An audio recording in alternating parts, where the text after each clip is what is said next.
So, do you ever see the gospel connection in the book of Jonah?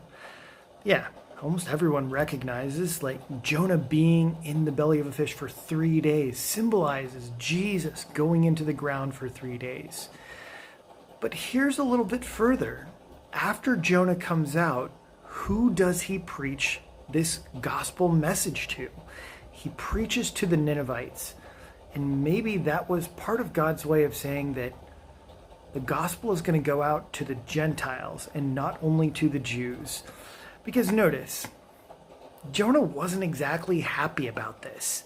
He was not excited that he was going to go and preach to the Ninevites because they were terrible, horrible sinners. And that's a little bit of what we see in the New Testament.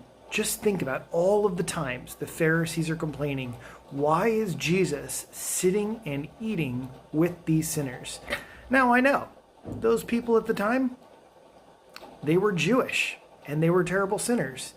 But that's how they saw all of the Gentiles, right? How many times have you heard the phrase, consider him as a Gentile, consider them as a sinner? It's exactly the idea that Gentiles and sinners, they were all outcasts. They were all to be pushed out of God's community. But Jesus had a better plan, and God's way of connecting and moving things forward was that his heart was for the prodigal son, and the one who was angry was the older brother.